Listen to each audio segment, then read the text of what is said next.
बांग्लादेश में तख्ता पलट के बाद सरकार के मुख्य सलाहकार मोहम्मद यूनुस ने पूर्व प्रधानमंत्री शेख हसीना पर पहला बड़ा यू टर्न लिया है। एक इंटरव्यू में यूनुस ने कहा कि हसीना की अवामी लीग 2026 के आम चुनाव में भाग ले सकती है। एक महीने पहले ही यूनुस की अंतरिम सरकार ने अवामी लीग पर अस्थायी रूप से बैन लगा दिया था।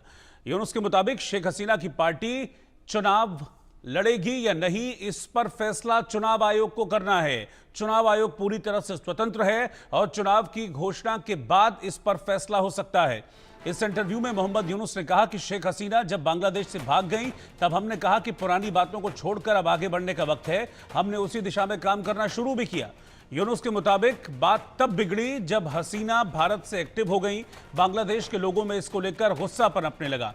हम सिचुएशन कंट्रोल करने में लगे हैं। तो आप देखिए कैसे कि मोहम्मद यूनुस जो है एकदम से पलट गए हैं। अब से कुछ वक्त पहले ये मोहम्मद यूनुस जो कि हसीना की अवामी लीग पर बैन लगा रहे थे, अब वो कह रहे हैं कि चुनाव लड़ सकती हैं। इसका फैसला चुनाव आयोग लेगा। इस वक्त की ब्रेकिंग न्यूज में आपको बता रहा हूं। तो ये सबसे बड़ी खबर है इस वक्त बांग्लादेश के लिहाज से कि शेख हसीना की अवामी लीग चुनाव लड़ सकती है।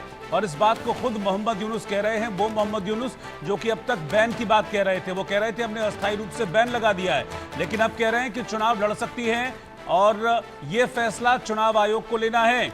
हसीना की अवामी लीग 2026 के चुनाव में भाग ले भी सकती है। हसीना पर भ्रष्टाचार और नरसंहार के आरोप हैं। हसीना पर यू टर्न के जरिए यूनुस अपनी साख बचाने में जुटे हैं। इस वक्त की ब्रेकिंग न्यूज, बड़ी खबर मैं आपको बता रहा हूं। तो देखिए कितना प्रेशर है मोहम्मद यूनुस के ऊपर कि ये वही मोहम्मद यूनुस हैं जो अभी महीने भर पहले तक ये कह रहे थे कि शेख हसीना को हम चुनाव नहीं लड़ने देंगे। शेख हसीना की अवामी लीग पर बैन लगा दिया था। चुनावी प्रक्रिया से शेख हसीना और उनकी पार्टी बाहर रहे, इसका पूरा इंतजाम मोहम्मद यूनुस ने किया था। लेकिन अब अचानक से ही मोहम्मद यूनुस ये कह रहे हैं कि चुनाव आयोग इस पर फैसला लेगा, हम इस पर कुछ नहीं कह सकते। हो सकता है कि शेख हसीना की पार्टी चुनाव लड़ भी ले। इस वक्त की ब्रेकिंग न्यूज, बड़ी खबर मैं आपको बता रहा हूं।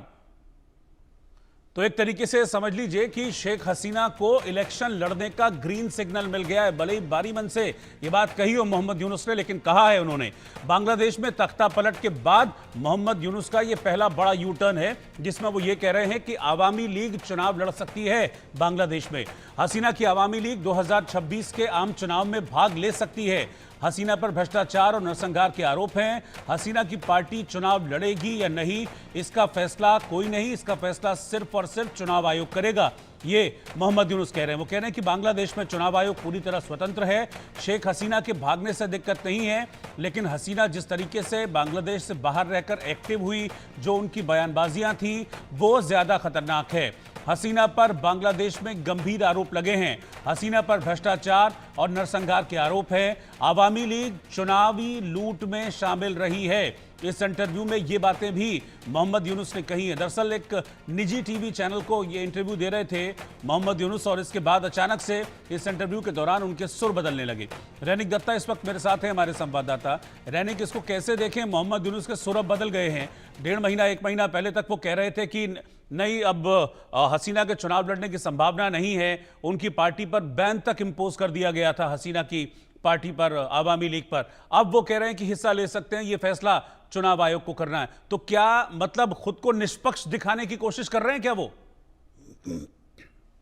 देखिए, मोहम्मद यूनिस जो बोलता है और उसके बाद वो जो जो करता है, वो दोनों अलग है। ये पहले टाइम से मालूम पड़ गया था, क्योंकि एक तरफ मोहम्मद यूनिस कह रहे थे कि इलेक्शन 2025 में होगा। अभी दिखाई दे रहा है कि मोहम्मद यूनिस कह रहे हैं कि 2026 में इलेक्शन होगा।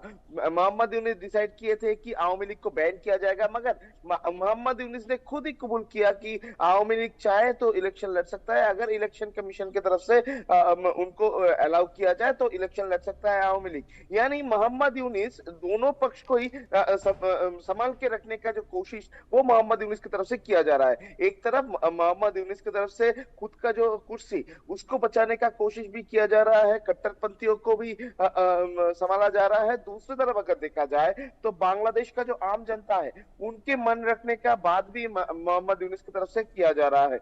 एक तरफ मोहम्मद यूनिस जब ये बयान दे रहा है कि आवामी लीग चाहे तो इलेक्शन लड़ सकता है, अगर इलेक्शन कमीशन की तरफ से आवामी लीग को चुनाव लड़ने का परमिशन दिया जाए तो आवामी लीग चुनाव लड़ सकता है, इस तरीके का बयान जब दिया जा रहा है, ठीक उसी टाइम पर बांग्लादेश में आवामी लीग का एमपी को गिरफ्तार किया जा रहा है। बांग्लादेश में फिर से एक बार आवामी लीग का जो एमपी उनको गिरफ्तार करके बंदी बनाया जा रहा है। और दूसरी तरफ अगर देखा जाए तो कट्टरपंथी, जिस कट्टरपंथी की वजह से मोहम्मद यूनुस सत्ता में आए हैं, उस कट्टरपंथियों का मन रखने के लिए आवामी लीग को बैन करने का जो घोषणा, वो भी मोहम्मद यूनुस का ये सरकार की तरफ से किया गया था। तो इसी जगह से एक बात तो साफ हो जा रहा है कि मोहम्मद यूनुस कौन सी दिशा में चलेगा वो अभी उनको ही मालूम नहीं है। मोहम्मद यूनुस दोनों पक्ष को ही एकदम संभाल के चलने के जो कोशिश वो मोहम्मद यूनुस की तरफ से किया जा रहा है। मगर दूसरी तरफ अगर देखा जाए तो मोहम्मद यूनुस का ये जो बयान, ये बयान बहुत ही सिग्निफिकेंट है, क्योंकि एक तरफ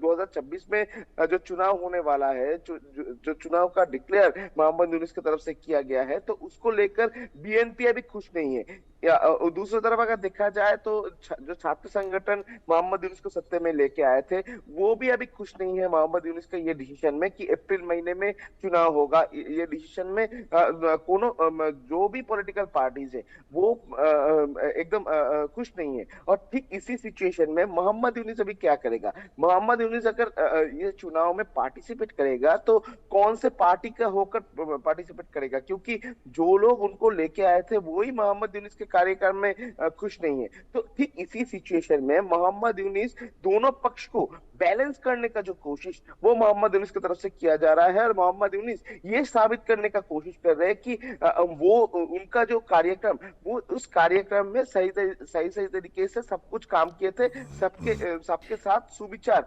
मोहम्मद यूनुस की तरफ से किया गया था। और इसी वजह से शेख हसीना का जो आवामी लीग, उनको लेकर ये पॉजिटिव बयान मोहम्मद यूनुस की तरफ से पहली बार सामने आया है। क्योंकि इतने दिन से जितना बयान मोहम्मद यूनुस की तरफ से दिया गया था, उसमें लगातार आवामी लीग को आरोप दिया जा रहा था कि जुलाई महीने में, जुलाई अभ्युत्थान में जो घटना घटा था, उसमें आवामी लीग की तरफ से ये घटना घटाया गया था और इसी वजह से आवामी लीग को बैन किया जाएगा, इस तरीके का बयान मोहम्मद यूनुस की तरफ से दिया जा रहा था। मगर अभी मोहम्मद यूनुस पूरा यू टर्न हो चुका है, पूरा यू टर्न होकर बोल रहे हैं कि अगर इलेक्शन कमीशन की तरफ से परमिशन दिया जाएगा तो आवामी लीग ये इलेक्शन लड़ सकता है।